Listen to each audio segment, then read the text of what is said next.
We just finished up the firewall in the Camaro, the last few videos. So our next few are going to be the frame. I had this frame sandblasted once. I obviously don't have video of all that, but I replaced all the frame mounts because they were all rusted out. Sorry I don't have that on video. It's pretty easy, pretty cheap fix actually.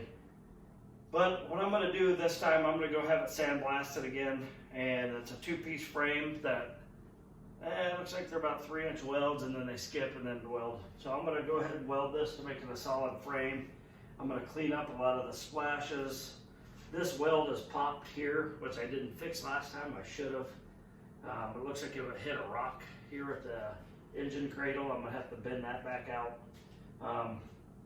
So it is getting Ridetech air ride, upper and lower bars, the air ride suspension, sway bar, Willwood brakes, DSE, motor mounts. So we'll go through all that stuff. But the very first thing we're going to do is go ahead and put our Ridetech suspension on with the air ride, because we have to cut these pockets out to make room for the airbags. So we're going to go ahead and get started on this in the next few episodes. Yeah, we'll get this all cleaned up, and yeah, I'm going to have it powder coated. I did the Eastwood frame paint, and it's a pretty dull paint. It's almost like a matte finish. I just wasn't happy with it. Not that it doesn't coat well or any of that stuff, just a different look I was looking for. So anyway, we'll get all that done, and then we will go have it sandblasted and powder coated and put it all back together. And I also have Ridetech frame mounts for this, which are like a semi-solid mount. They're rubber on the top and aluminum on the bottom. I did have full aluminum frame mounts on here, and after reading, I kind of want the best of both worlds. I want it to ride good, but I also want to be able to take it around the cones when it's all done too. But anyway, we'll get to work, and we'll start unboxing stuff in the next one. So I'm working on this frame, and you can see that bend.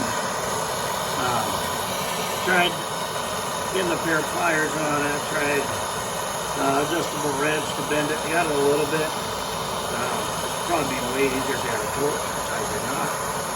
I have got it hot enough to move. I put a screwdriver in there because it was pinched all the way up against the other part of the frame. But I've got a screwdriver in it. I pulled it out, and then I've been working with a punch. I got it pulled out that far, so I'm going to keep working on it and keep getting it hot, because it seems to move pretty easy when it's hot. So this, I don't know, just thick metal. So we'll keep plugging away.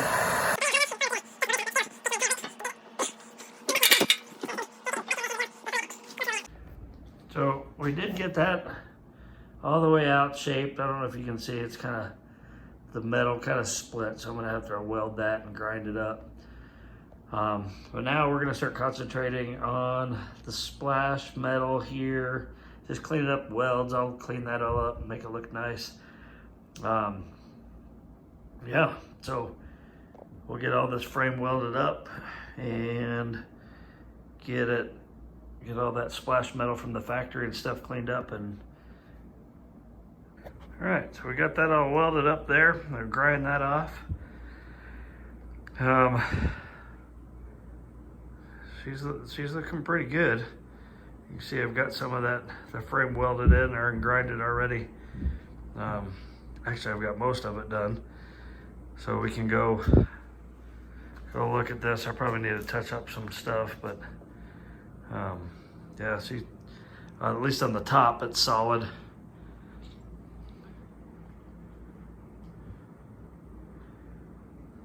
Yeah, so I'll get this ground and I'll flip it over and we'll do the same to the bottom. A couple welding attempts and a lot of grinding later. All that crush just filled in pretty good. It's not perfect. I could weld and grind some more, but it is underneath the frame. But so I'm just gonna call that pretty dang good. It looks a lot better than it did. So let's start with our Ridetech air ride installation. So I have the frame sitting upright. There's a few things we need to do on this to just get through grinding some damage on there. So the first thing we have to do is the stock mounting hole here. We have to drill that out to 3/4. Then we also have to trim this a little bit, and the instructions tell you exactly how much. And then this pocket has to be taken off. And then a little up here says toward the engine. So I believe it's like right here.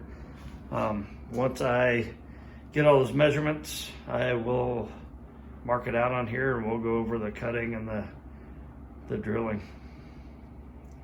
But let's get started. So I'm getting ready to drill those holes to 3/4. One got a step bit. You can see they're all marked on here. So I marked just above the 3/4 line, so I know I need to be to the step just below that. It gives me a good stopping point. So if we're gonna be able to see that silver as the drill's spinning. So I'm gonna go ahead and get this drilled out. Okay, today we're gonna do some more of our measurements for the frame and the airbag. So this is an Allen wrench. It's a number 2. It's just a little Allen on top of this. It just keeps this cap on. But in order to get this cap off and this bolt, then this stuff will just come right off. We'll go ahead and get this mounted on the frame, which in our previous video you saw me drill a 3/4 inch. We enlarged it to 3/4 inch for this.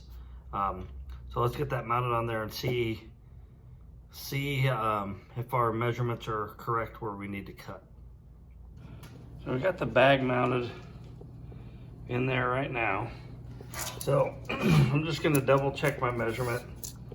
I'm gonna stick my tape measure up there on the top of the bag. And it's about 2.5 inches.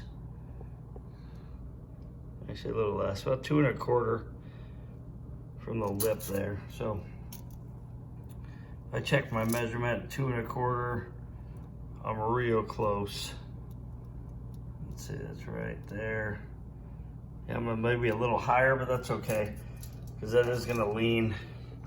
The suspension is gonna lean out like this as well. So second thing I'm gonna check is how wide these bags are.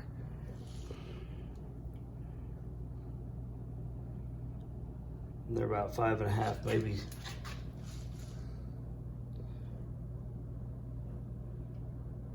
Maybe closer to 6. So I'm just gonna double check on this to make sure. It looks like we're right about 6.5.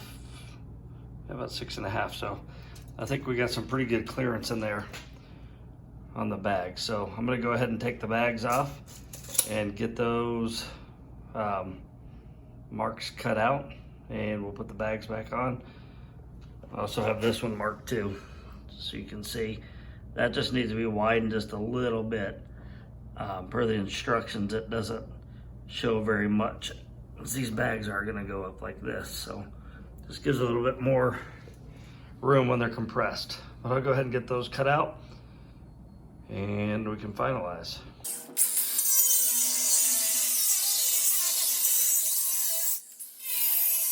So we got it all cut. I have one concern. Boy, put the bag back in.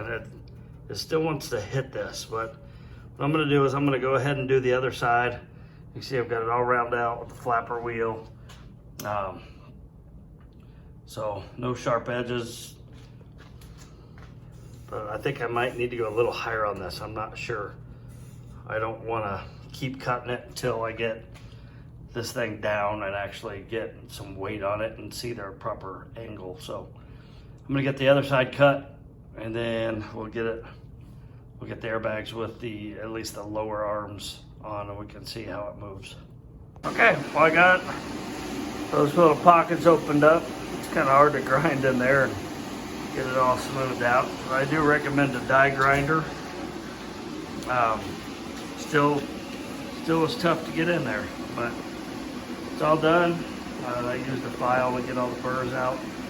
So, all right, I think we're ready to go.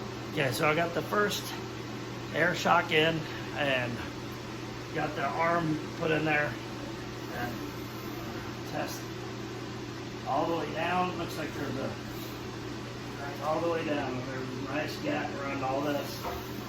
So I think we're good here. There's a nice gap all the way around, all the way down. So this side's good. Let's go do the other side. So I got those all cut out now. And they all fit pretty well. They move all the way up, all the way down, not hitting anything. All right, guys, dropping her off for powder coat. It's gonna go in the sandblaster and get powder coated. Hopefully have her back in a couple of weeks. All right, guys, I know we talked about in previous videos that I wasn't sure if I was gonna paint it or powder coat it.